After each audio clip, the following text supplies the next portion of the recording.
आदिलक्ष्मी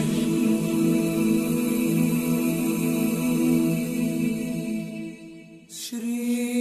धनलक्ष्मी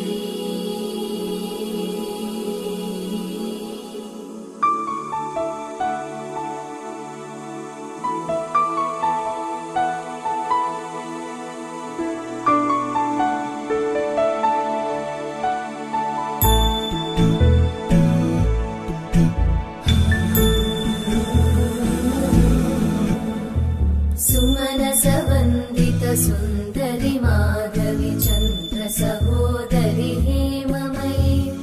मुनिगणवन्दित मोक्षप्रदायिनि मञ्जुळवासिनि वेदनुते पङ्कजवासिनि देवसुपूजित सद्गुणवर्षिणि शान्तियुते जय जय हे मधुसूदन कामिनि आदिलक्ष्मि जय पालय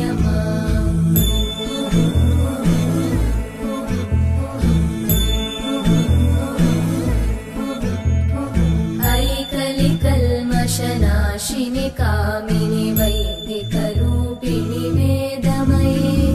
क्षीरसमुद्भव मङ्गलरूपिणि मन्त्रनिवासिनि मन्त्रनुते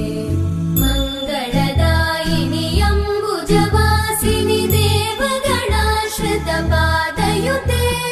जय जय हे मधुसूदन कामिनि धान्यलक्ष्मि जय पालय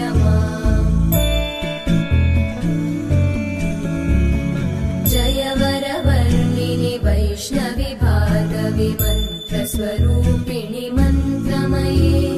सुरगणपूजित शीघ्रफलप्रद ज्ञानविकासिनि शास्त्रनुते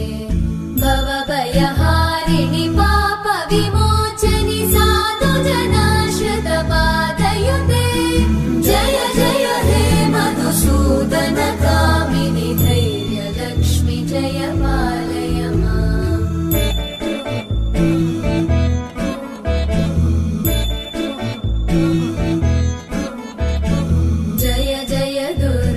नाशिनि कामिनि सर्वफलप्रदशास्त्रमये रथगजतुरगपदादि समानुत परिजनमण्डित लोकनुते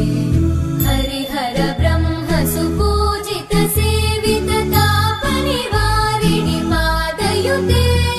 जय जय हे मधुसूदन कामिनि श्रीगजलक्ष्मी पालय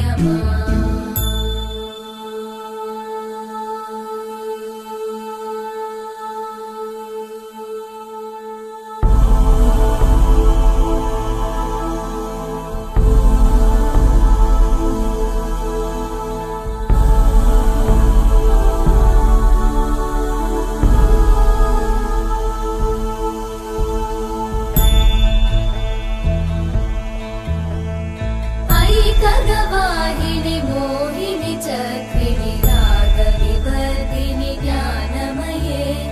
गुणगणवारिधि लोकहितैषिणि सप्तस्वरवरगाननुते सकल सुरासुर देव मुनीश्वर मानव वन्दित पादयुते जय जय हे मधुसूदन कामिनि सन्तान लक्ष्मि पालय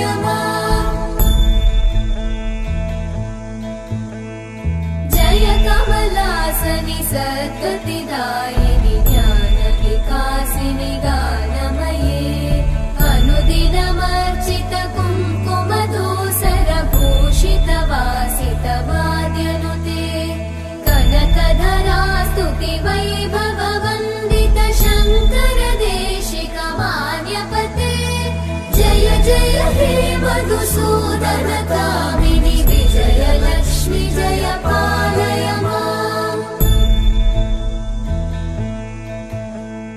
प्रणत सुरेश्वरि भारति भार्गवि शोक विनाशिनि रत्नमये मणिमय भूषित कर्ण विभूषण शान्ति समावृत हास्यमुखे नवनिधिदायिनि कलिमलहारिणि काम्यफलप्रद मधुसूदन कामिनि विद्या लक्ष्मी पालय माम् धिमि धिमि धिं धिमि धिं धिमि धिं धिमि दुन्दुभिनाद सुपूर्णमये धुम धुम धुं धुम धुं धुम धुं धुम शङ्खनिनाद सुवाद्यनुते वेद पुराणेतिहास सुपूजित वैदिक मार्ग प्रदर्शयुते जय जय हे मधुसूदन कामिनि श्रीधन लक्ष्मी पालय माम् जय जय हे मधुसूदन कामिनि श्रीधन लक्ष्मी पालय माम्।